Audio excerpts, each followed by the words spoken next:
What's up, everybody? Shauna D Man here, and welcome back to the channel. Hope you guys are doing great.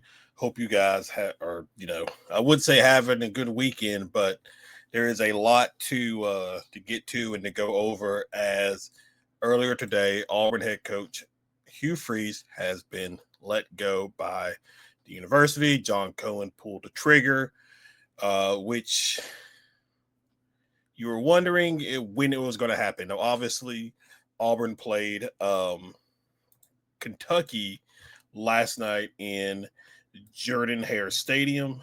Now, I was actually at the game. Give me 1 second, because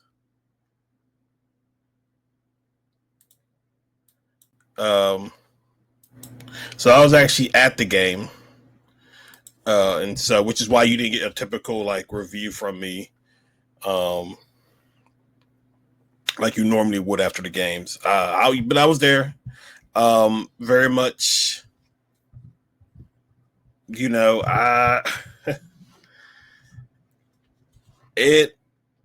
game. I'm not really going to go over the game itself. I'm mainly just going to talk about obviously the firing of Hugh Freeze and everything and what it looks like, uh, for the next steps and stuff like that. But yeah, Auburn lost the game to Kentucky 10-3. Again, offense did not look any better. Ashton Daniels, I don't think, had really a fair shot. The offensive line got beaten up all night. Now, it's no fault of Kel Ellis because he is a freshman. He probably, we weren't expecting him to play this early. But obviously, with Carter Lou being out, he had to be the guy, going forward and things like that. So, but the offensive line was just getting destroyed all night long. I think Kentucky had 7 sacks on Auburn. Wide receivers were pretty much no help either. Running game, couldn't even get the running game going. So it was just a offensive mess throughout the entire game. I mean, give credit to Durkin and the defense once again showing up, doing everything on their end to ensure Auburn gets a win, only holding Kentucky to 10 points. And quite honestly, if it wasn't for Elijah Melendez's interception, Auburn probably wouldn't have any points at all in this game. Now, I think there was I left during the fourth quarter, probably like 8 minutes left in the fourth quarter, where I believe Anquan Fagans got a interception, and I think it could have been took back for a pick six, but he gets hit from behind, he fumbles the ball, and Kentucky recovers. And so, but ultimately that is that is what it is. That basically what got Hugh Freeze fired. But it sounds like there had been conversation about this weeks ago because Mike G put out that Cohen and Freeze were talking about a reduced buyout and that kind of stuff after the Missouri game. But apparently Freeze rejected that offer. But ultimately they came to terms with the buyout and things like that. So a lot of people thought either if he was able to win out, to maybe get 7-5 to finish out the year, he could come back, but he would have to drastic changes on the offensive side of things. Or you either fire him. I think if he lost to Arkansas last week, I think they would have fired him then.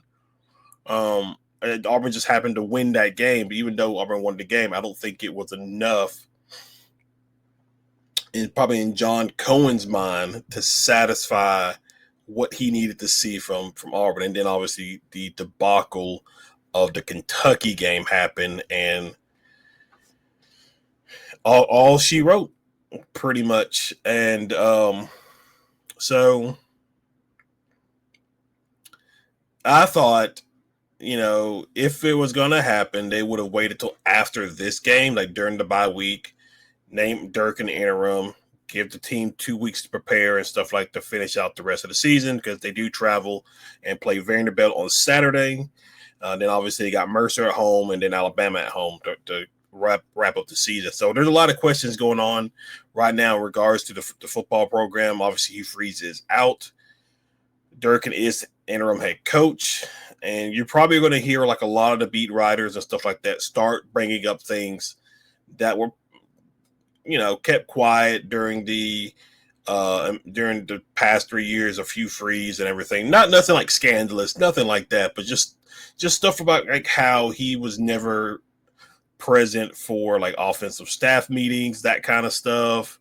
Obviously him golfing and all that. That was a huge market point, or a huge point on him during this past off season. And then just you're probably going to hear stuff like that coming out of not out of the woodworks, but just it's going to be coming up. So now the question is who is going to call offense? You got Derek Nix, who I believe has never called an offensive game before. Ken Austin, I believe, has had some experience. So it's honestly going to be, I don't know. Like, who knows what that looks like? That's kind of why I wish they would have maybe have waited until after the Vanderbilt game, because that would at least give you 2 weeks, maybe even 3 weeks, but mainly 2 weeks for whoever it is, install some type of offense or something. I don't know. I mean, they're probably going to be doing that because they were going through staff meetings and game planning and stuff like that before, so they have an idea what they might want to do. I mean, who knows? We'll have to just wait and see, honestly. And then there's also what are the changes? So obviously it's going to depend on who the head coach is going to be for Auburn. There's already a list of names out there: Kenny Dillingham, John Summerall, which seems to be, for the most part, a lot of people's pick who they want to be the next head coach at Auburn. Kenny Dillingham's another one. Jeff Brom's another one that I've been hearing. Lane Kiffin, he's the talk of the ball right now, as a lot of people want to try and get him on board. And then I'm trying to think who else. James Franklin is another one, but I don't know how much of a fit he would be at Auburn.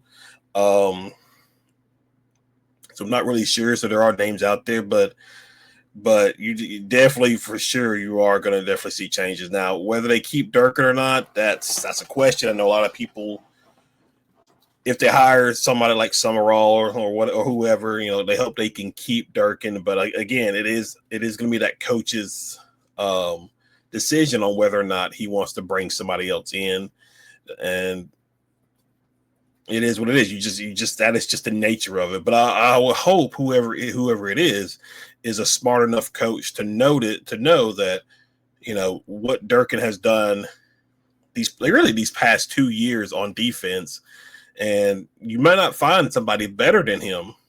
So maybe you're just kind of like, you know what, maybe I should really keep this guy, at least for now. And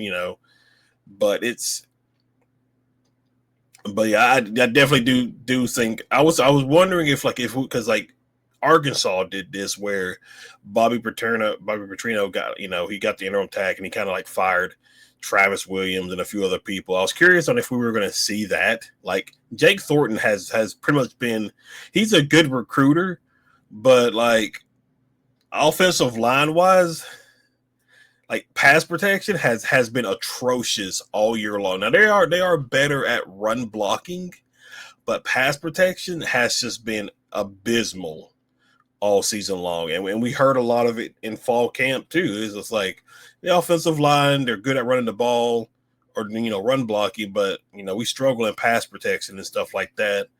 And it's just, obviously you're going to do better there. The wide receiver wise, who knows what that's going to look like? Was Marcus Davis, Ben Ayamayu, whatever his name is, the tight end coach. Yeah, he can definitely go, because really tight ends have not really been that useful. I mean, they were useful in like the past 2 years in some capacity, but like this year, like Preston Howard, for instance, he caught a pass last night that extended a drive that made Auburn to where Auburn could potentially tie the game in the fourth quarter. But like for the most part all season long, he's been a liability in a lot of cases. And so I don't know.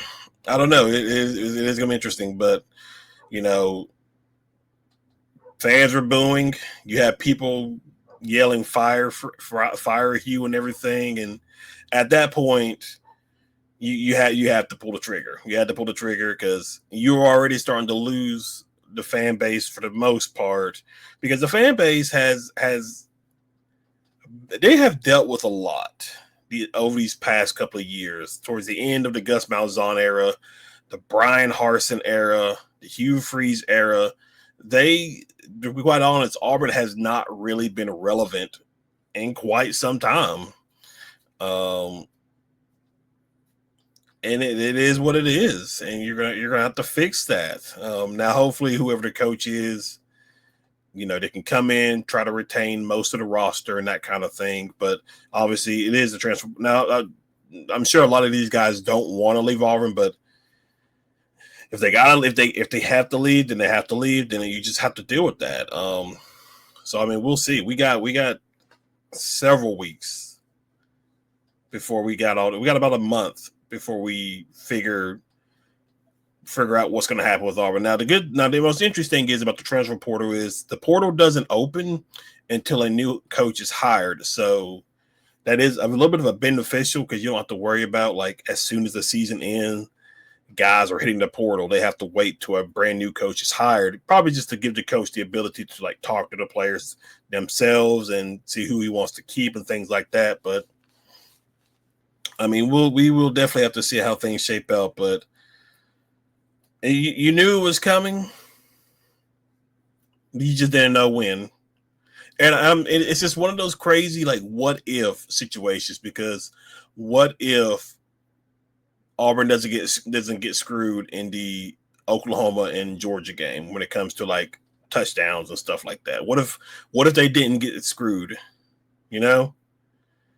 Because at that point you'd be looking at what, 7-2, yeah, like 7-2, 8-2 potentially. So yeah, we'll see. But in other news, Auburn basketball is back tomorrow. Season is here. They take on Bethune-Cookman in Neville Arena. Now, they did play Memphis, another exhibition game last week. I did, when I posted the last video, it was basically the same day that they were playing Memphis, and I forgot. I thought they did it the week before, but apparently they dominated that entire game, so that's good for them. But they play tomorrow. The Auburn basketball season is here, but I'll be back with, like, a video on that for Tuesday. So. But yeah, but guys, that is relatively it. Wanted to drop this short little video. If you're new to the channel, be sure you hit that like and subscribe button, comment below. But other than that, I will see you guys in the next video. Y'all have a good one.